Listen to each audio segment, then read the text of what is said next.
Циклон с ураганным ветром, обрушившийся на Цхинвал вчера в 3 часа пополудни, нанес ущерб насаждениям и кровлям домов как в столице, так и в районах республики. В связи со сложившейся ситуацией глава республики Анатолий Бибилов провел экстренное совещание, в ходе которого президенту отчитались о том, какой ущерб был нанесен столице и районам республики. Глава республики подчеркнул, что необходимо выработать механизм оперативного реагирования, разработать план, чтобы в течение короткого времени устранить последствия чрезвычайного происшествия. Глава городской администрации Алан Кочев отметил, что на улице Миротворцев сильный ветер сорвал крышу многоэтажного дома. На Миротворцев 12, где нам надо помочь. А остальные повреждения мы сами сегодня же устраним. Там тоже начнем сегодня своими силами уже работать. И уже постепенно, как будут поступать средства, мы все устраним. Как рассказал глава администрации Дзауского района Андрей Джиоев, ураган нанес урон ряду населенных пунктов района. В частности, снесены кровли домов, повалены деревья. В селе Рук полностью снесена крыша одного многоквартирного дома, одного частного дома.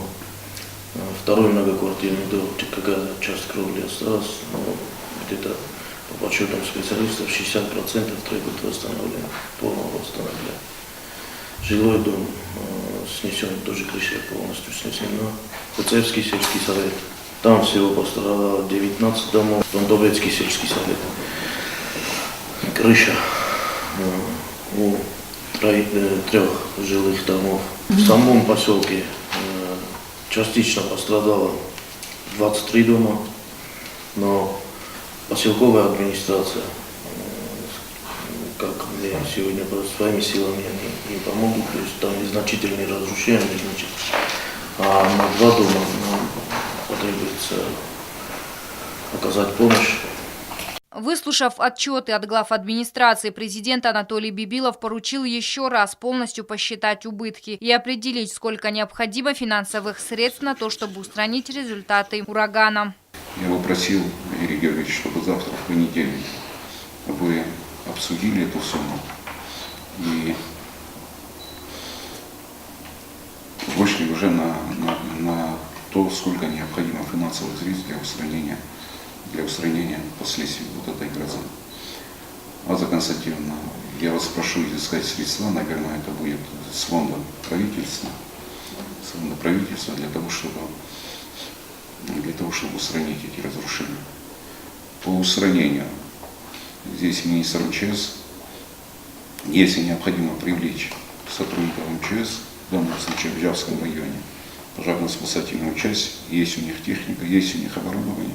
Держите связь с руководителями района, руководителем города, если помощь понадобится, чтобы среагировали оперативно. Считаю, что в течение 1 недели, 1,5 недели нам необходимо все эти вопросы решить. И последствия, которые есть, вот этой непогоды, должны быть устранены в течение 2 недель. Глава государства также поручил главам районов оценить в кратчайшие сроки, какой объем ущерба был причинен сельскому хозяйству, и уже после, по возможности, оказать помощь. Агунда Гобозова, Тамерлан Кусраев для программы «Неделя».